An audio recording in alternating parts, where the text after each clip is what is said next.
အခြေခံပညာအထက်တန်းအဆင့်မြန်မာစာလေ့လာသူစာသင်သားအပေါင်းတို့ကိုဆရာရဲ့ဒွါတသမမြန်17စနစ် G10 G12 G10 G11 G12 ဒသမတန်းဧကဒသမတန်းဒွါဒသမတန်းဒီအခြေခံပညာအထက်တန်းအဆင့်မြန်မာစာလေ့လာသူအပေါင်းတို့ကိုမင်္ဂလာပါလို့နှုတ်ဆက်ကြိုဆိုပါတယ်ဗျာအဲ့တော့ဒွါဒသမမြန်လို့ကောင်းစီတက်ထားတာတော့အထူးဖြင့်ဒွါဒသမကိုဦးစားပေးလိုက်တာပေါ့လေသို့တော်လည်းပဲအထက်တန်းအဆင့်10 11 12ဒီအဆင့်တွေအကုန်လုံးအတွက်ဆက်ဆက်နေတာလေးကိုလည်းပဲအခါအားလျော်စွာပြည့်ပြည့်စုံစုံဖြစ်အောင်ဆရာတင်ဆက်ပေးသွားမှာပါအချိန်လေးယူပြီးတော့တစ်နှစ်လောက်ဆိုရင်တော့ဒါလေးပြည့်စုံသွားမယ်ထင်ပါတယ်နော်2နှစ်3နှစ်လည်းဖြစ်သွားမှာပေါ့လေနေပဲကြဲတာကိုပြောစရာတွေကလည်းထပ်ထပ်ပေါ်လာနေပါတယ်ဒီကနေ့မှာတော့ဩဝါဒရူပြုတ်ကြပြားကိုဖတ်ရှုပြီးတော့မြည်သည့်အသိမြင်များရရှိတဲ့နည်းဒါကြိတွဲဒီကြပြားနဲ့ပတ်သက်တဲ့မေးခွန်းလေ့ကျင့်ခန်းနံပါတ်1ဖတ်ရှုပြီးနောက်ဘယ်လိုအသိမြင်တွေရရှိလဲဆိုတော့ဘယ်အပိုင်းကိုအခြေပြုပြီးမေးသလဲဘယ်အပိုင်းကိုအခြေပြုပြီးမေးသလဲဒီမှာအပိုင်းဆိုတာကအရေးအသားပိုင်းအရေးဖွဲ့ပိုင်းဆိုတာရဲ့အကြောင်းအရာအချက်လက်ပိုင်းဆိုတာနှစ်ပိုင်းနဲ့မှာဒါကတော့အကြောင်းအရာအချက်လက်ပိုင်းတွေကိုအားပြုပြီးဖြေရမှာပေါ့ဗျာဟာဆရာဒါဆိုလို့ရှိရင်အကြောင်းအချက်လက်ပိုင်းတွေကိုအားပြုပြီးဖြေတယ်ဆိုတော့သူဖွဲ့ထားတဲ့ကြပြစာသားတွေကိုထဲ့မရေးတော့ဘူးလားဆရာကိုတော့ကိုကားမှာပေါ့ရေးရမှာပေါ့နော်ကြပြဖြေပြီးဆိုရင်တော့အဲ့အလုပ်ကလေးကိုဆရာတို့ကပေါ့ရော့လို့တော့မရဘူးပေါ့အဲ့တော့အကြောင်းအချက်လက်ပိုင်းတွေကိုပြန်ပြီးတော့ပြင်ဆင်မယ်ဆိုရင်အချက်လက်1ကတွေ့တဲ့အတိုင်းပါပဲเนาะဒါစကားပြေးပြန်ပြီးသားဒီနီတီကျန်းကန်နေညီစီမံအုပ်ချုပ်တယ်ဆိုရင်เนาะဒါပြည့်ရှင်မင်းဟာပြည်သူတရားလုံးကလေးစားရတာပါပဲအဲ့လိုပြည်သူတရားလုံးလေးစားခံရတယ်ဆိုတော့ဂုံချက်တွေတင်တာပေါ့ဒီချက်ပါပဲအဖွဲ့ရပါလဲဆိုရင်တော့အဖွဲ့ကတော့ရာသာဖုံးရှိပြည်လုံးမိကိုနီတီကျန်းလင်တစားစင်ဤဆိုတဲ့အဖွဲ့ပေါ့သို့တော့အဲ့အဖွဲ့ကိုအခြေမပြုဘူးအဲ့အဖွဲ့ကနေပေးထားတဲ့ဒီအချက်လက်အကြောင်းအရာကိုအခြေပြုမယ်ဒါကိုဆိုလိုတာပြီးတော့ဒုတိယအချက်ဒီဂုံကျေးဇူးကြီးမားသူတို့သည်အမျက်မထွက်မမနာမထားနှိမ့်ချသိမှုစာပြုတ်မှုခြင်းဖြင့်တင့်တယ်သည်ဂုံကျေးဇူးကြီးတဲ့သူတွေကမမနာထောင်လာတတ်တယ်သို့တော့သူတို့ကသူတိတိလေးနဲ့နေတဲ့ထင်တဲ့ခါကျတော့အမတန်လေးစားစရာကောင်းသွားလေကြက်တီရှိသွားတယ်ဒီအချက်နံပါတ်3ချက်ပြိုရသူမျိုးကောင်းသမီးအဆက်အကြောက်တရားရှိရမယ်ဆိုတာဒီကနေ့ရှိဆရာတို့မြန်မာယူအစင်လာမှာနော်မိမတို့အိမ်ကြီးရွှေပေးလို့မရဒီလိုရှိခဲ့တဲ့ဟာဒီအချက်ပါပဲဒီအချက်ကိုဒီကြပြမှာပြောထားတော့ကိုကဖတ်ရှုပြီးတဲ့အခါမှာဘယ်လိုသိမြင်နေရတယ်လဲဒါကိုဖြေရမှာဟာဆရာနောက်တစ်9ချက်ကြံသေးတယ်လေဟုတ်တယ်စက်ကြည့်ကြအောင်စို့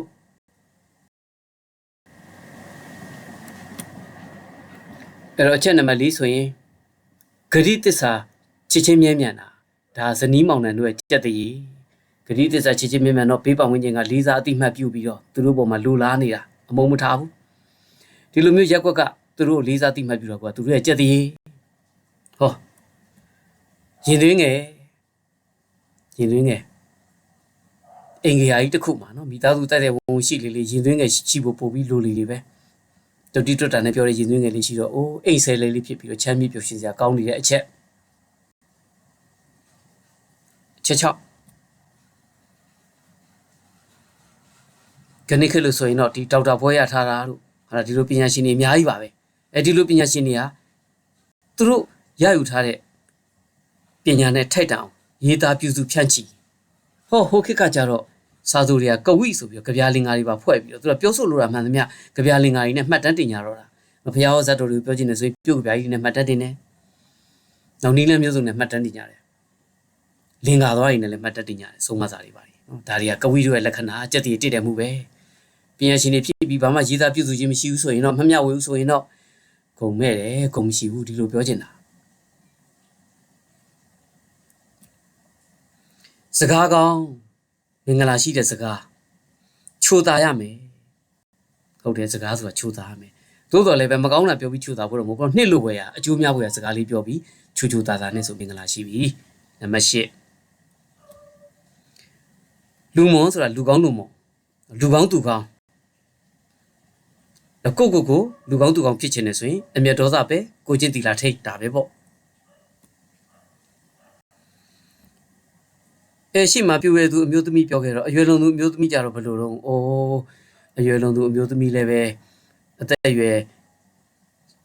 ဟလာလွန်လာလို့ကြီးလာပြီပဲဆိုလို့ဆိုပြီးပြစ်စက်တစ်ခါနေဖို့မဟုတ်ဘူးလေအမှုရတီးငိမ်တိမ်မွေ့တယ်ဆိုရှင်စက်တည်ရှိတယ်အများကလေးစားတာပါပဲဒါလေးပြောတာနော်အဲ့တော့အသက်ကြီးပြီမဲ့မပြည့်စည်သေးဘူးဆိုတာဒီလိုတီးငိမ်တိမ်မွေ့တဲ့အမှုရရည်ကြီးမှုတွေရှိနေအများလေးစားတော့စက်တည်ရှိတယ်ဂုံရှိတယ်အဲ့တော့သင်္ကန်းစာမိတ်ဆက်ထဲမှာဒီပြည့်ရှင်မင်းကနေအစပညာရှိတို့အလဲအရွယ်လွန်သူအမျိုးသမီးတို့အဆုံးဒီလိုပြောထားတာမင်းတို့သတိထားမိမယ်ထင်တယ်နော်တကယ်30နဲ့ဆုံးရမှာလေဒီအပျော်ပါနှစ်သက်တဲ့သူတွေနဲ့ဆုံးရမှာသို့တော့သူ့ကြပြမှာဖတ်ကြည့်လိုက်တဲ့အခါကျတော့အပျော်ပါနဲ့ပတ်သက်တဲ့အခါကျဆောင်းရန်ချောင်းကိုပြောတာမဟုတ်ဘဲနဲ့တော့ပြောမယ်ရွှင်မယ်ဆိုရင်တော့တဲ့ကုသိုလ်ကောင်းမှုနဲ့လဲပြောတာရှိသလိုမကောင်းမှုနဲ့လဲပြောကြပြီးတော့ရောထွေးနေတာပါပဲမူရစ်တောက်စားပြီးတော့မွေ့လျော်ကုန်ကြတာပါပဲဆိုတော့မြောက်ဝေးသလိုတောင်ဖြစ်နေပြီဟန်ကြတာပဲเนาะစိန်နဲ့ကျော်သူဥရောသဘောတူထားတယ်ချလိုက်ကြအောင်ဆိုသွားလိုက်ကြအောင်ဆိုရဲဘော်တို့ဆိုပြီးဖြစ်ကုန်ပြီသို့တော်လည်းရှေ့မှာပြောတဲ့အချက်9ချက်အရာဆိုလို့ရှိရင်ဒီအချက်30မှာတော့ဖြင့်ကိုကဆင်ញင်ပြီးတော့ပြောစရာ2မျိုးရောထွေးမဲ့စားကုသိုလ်နဲ့ပြောနိုင်ရင်တော့အကောင်းဆုံးပေါ့အခုဆွေးနွေးတာကဘာကိုအခြေပြုမေးထားသလဲဆိုတဲ့သဘောတရားအရာအကြောင်းအရာချက်လက်တွေကိုအခြေပြုပြီးဖြေရပါမယ်လို့ဒါကြိုးတင်ပြင်ဆင်တာပါတကယ်ဖြေတာမဟုတ်သေးပါဘူးเนาะကဲတကယ်ဖြေတာဘယ်လိုလဲစက်ကြည့်ကြမယ်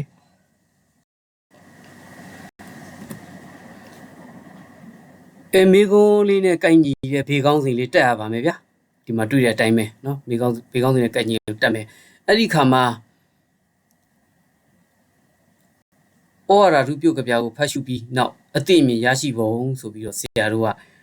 ဘေကောင်းစီတက်တဲ့ခါမှာမြင်းလေးသားထားတယ်ဆရာကနော်ဆရာကမြင်းလေးသားထားတယ်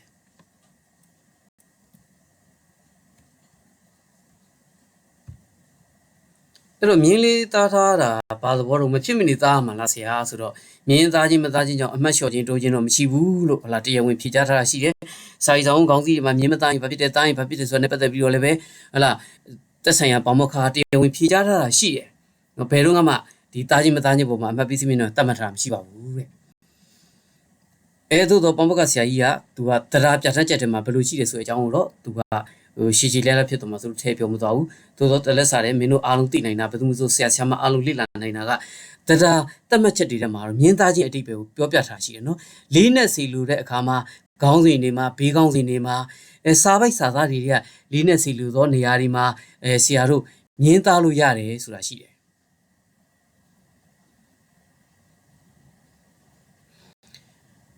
အဲ့တော့ခေါင်းစဉ်တက်လို့ရှိရင်မြင်းသားရင်ပိုကောင်းတယ်ပေါ့ဟုတ်ပြီပထမပိုက်လေးနော်ဒီမှာရေးလိုက်ပြီရေးတော့ဆရာစာသားတွေမှာဒီမှာကြပြာကိုဖတ်ရှုပြီးတွေတွင်ဆိုတာလေးထည့်ထားတယ်နော်ဒါလေးထည့်ထားတယ်မိကုန်းကလည်းပဲဖတ်ရှုပြီးနောက်အသိအမြင်ရရှိပုံကိုကလည်းပဲဖတ်ရှုပြီးတွေတွင်ဘယင်မအစပညာရှိအလွယ်အရွယ်လုံးသူအမျိုးသမီးအစုံပုံပုံမျိုးအတွက်ကြက်တည်ခုံတည်စီရန်ကြစ်ဆောင်ပွဲရာတို့ကိုညွန်ပြထားတယ်လို့သူတို့မိတ်ဆက်မှာပြောထားတယ်ဆရာတို့ဘက်ကကြတော့စာဖြေသူရှုထောင့်ကြတော့ညွန်ပြထားကြောင်းသိရပါသည်အပေါ်မှာကအတိအမြင်ရရှိပုံလို့ပြောတော့ဆရာတို့ကညွန်ပြထားကြောင်းသိရပါသည်ဒီလိုဖြေတာပါဗျာ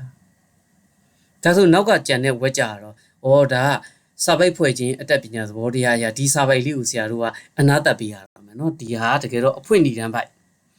ဒီအဖွင့်ဏီတန်းပိုက်ပြီးဖြစ်တော့လည်းပဲသူ့မှာလည်းပဲဒီကုန်းစာသားလေးပါတင်တာပေါ့အပိတ်စကားလေးပါတင်တာပေါ့အဲ့တော့လောကဓမ္မတို့ကိုအခြေပြုလမ်းညွှန်ထားသဖြင့်အလေးထားအပ်သောအသိမြင်ပွားဝယ်ပြုတ်ကြပြဟုမှတ်သားရပါသည်ဆိုတဲ့အပိတ်ဝက်ကြလေးသုံးလိုက်တဲ့အခါမှာဒီအဖွင့်စာပိုက်ရဲ့အနာသက်ဝက်ကြလေးပေါ့သုံးလိုက်တဲ့အခါမှာနောက်ဖြေမဲ့စာပိုက်တွေအတွက်ဆရာတို့ကတရားထိုးပြီးသားဖြစ်သွားတယ်ဒီမှာအချက်လက်ကလောကဓမ္မတို့ကိုအခြေပြုလမ်းညွှန်ထားတယ်ဆိုတဲ့အချက်လက်ကပါတယ်ရှေ့ဆက်ဖြေမှာလည်းပဲအဲ့ဒါတွေကိုဖြေမှာလေအဲ့ဒီအတွက်ဆရာတို့ကလမ်းခင်းပြီးသားဖြစ်သွားတယ်တရားထိုးပြီးသားဖြစ်သွားတယ်ဒါဧကတသမနဲ့စက်တရမ်းမြန်မာသားမှာဒါတွေကိုဆရာတို့ဖြတ်သန်းခဲ့ရမှာဒါလေးတွေနဲ့ပတ်သက်ပြီးအထိုက်လျောက်လေ့ကျင့်ခဲ့ပြီးသားရှိဖို့လိုတယ်အတန်းတော့ကြော်မတက်ခဲ့ကြနဲ့နော်အဲ့တော့ရှေ့မှာတရားထိုးထားတယ်ဆိုတော့အခုဒီမှာပထမဦးစွာကုန်းမောင်ခေအုပ်ချုပ်ရေးအရာ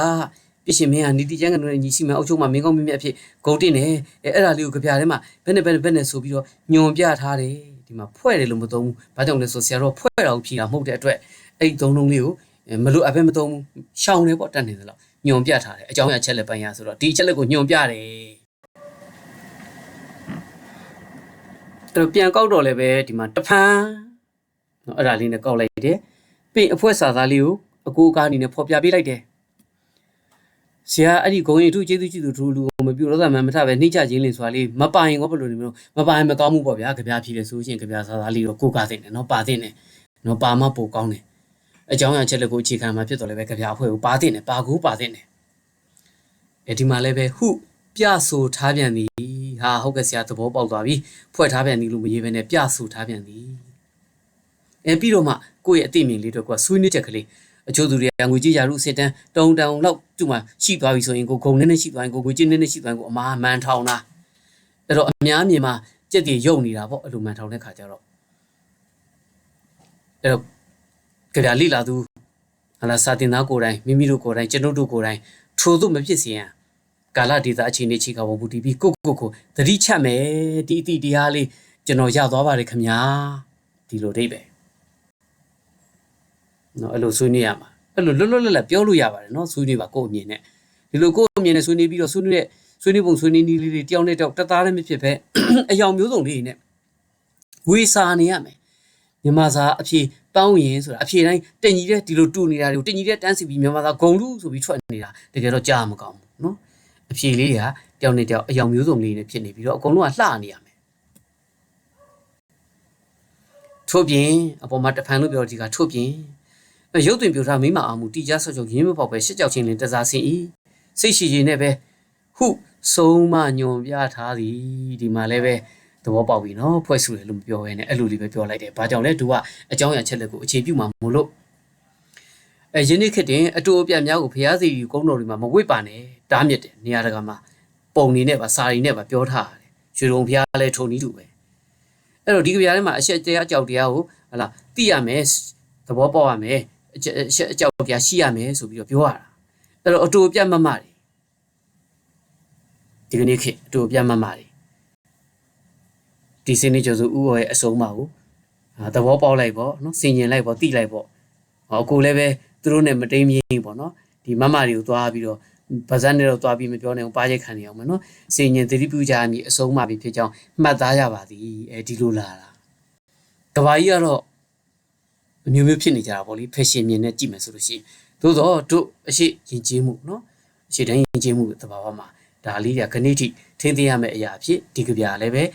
နှိုးဆော်ပေးနေတယ်ပြန်လည်စမ်းသစ်ပေးနေတယ် refresh လုပ်ပေးနေတယ်เนาะမေးလျော်ပေါ်စာပြီးတော့အကုန်ဖော်မနေကြနဲ့တဘောကเนาะဒီလိုကဲလာပြန်ပါပြီဒီအကျဉ်းလင်းများတွေအရေးအတွက်ကြပြစာသားလေးလဲအပင်ပန်းခံပြီးတော့အစာဆုံးရေးပေါ့ရေးပြီးတဲ့အခါမှာဒီမှာပြဆိုထားပြန်သည်ဇနီးမောင်နှံတွေကဂရိတစ္ဆာနဲ့ချစ်ချင်းမြဲမြံလို့ရှိရင်အများရဲ့လေးစားတိမှတ်ပြုမှုရမယ်အဲ့လိုမျိုး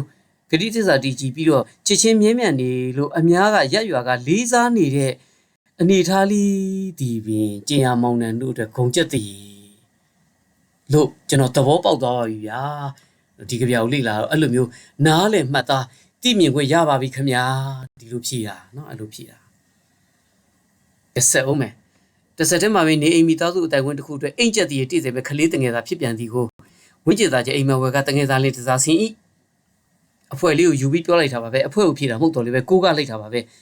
ဟုညှိုးဆိုပြန်သည်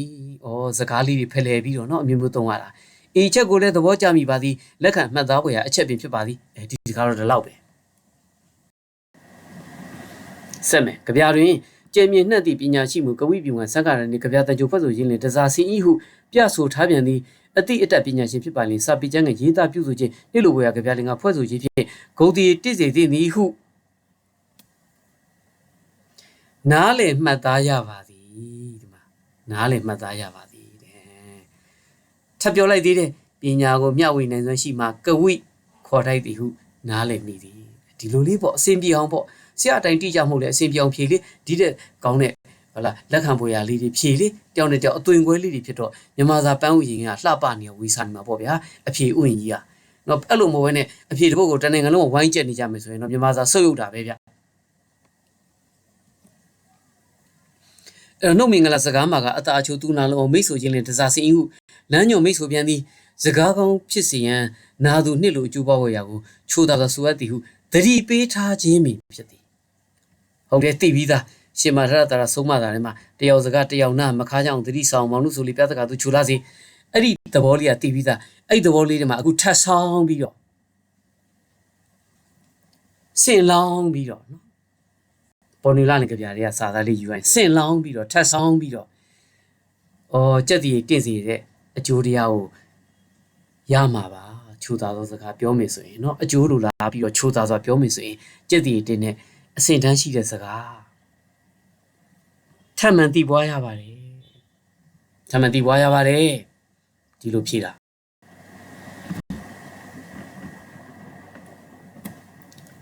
ဒီမှာလည်းပဲပြန်ကောက်ထားပါပဲเนาะတက်စီကြည်ဖြူဆိုပြီးတော့ဟုပြဆိုထားပြန်သည်အိမ်မှာအတုံးလုံးလေးကငငယ်တော့ဆိုတဲ့ဟာလားကြောင်းကောက်စီတချင်းမိမိကိုကောင်းအောင်ကြိုးစားမိ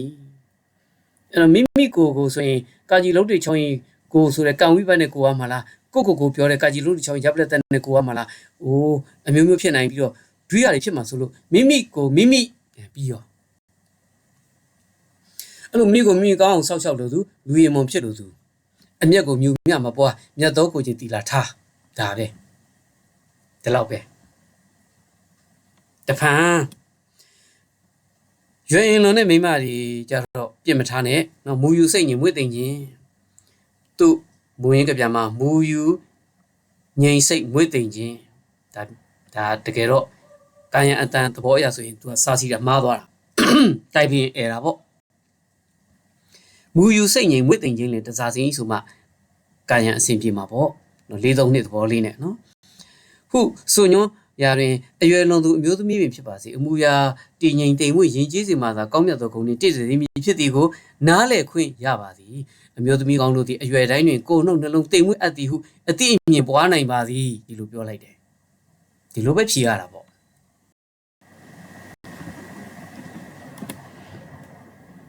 ကဲနောက်ဆုံးချက်နော်သင်ခန်းစာမိတ်ဆက်မှာကတော့ तू ကနံပါတ်9နဲ့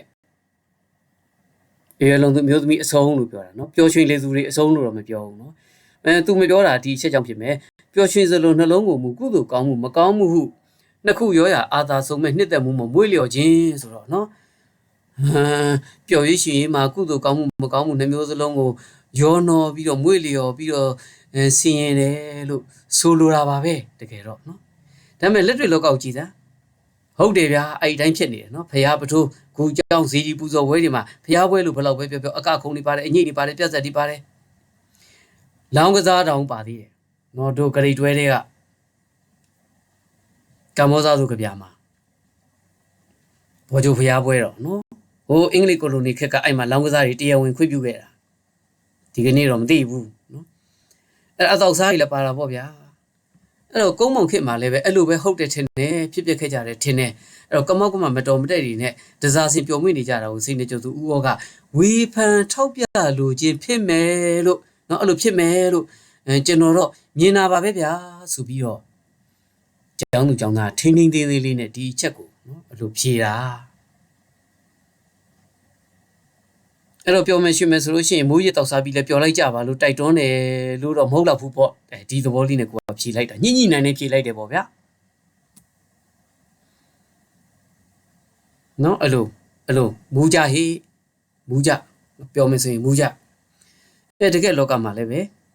နိုင်ငံတကာတန်တမန်ရေးရမှာတောင်မှအရက်ရမကိုင်းနဲ့ဧည့်သည်ကိုမူရည်ဝေးဟလာပျော်ရွှင်မှုပေးရသေးတာကိုတကြံကာလဆိုရင်လည်းပဲ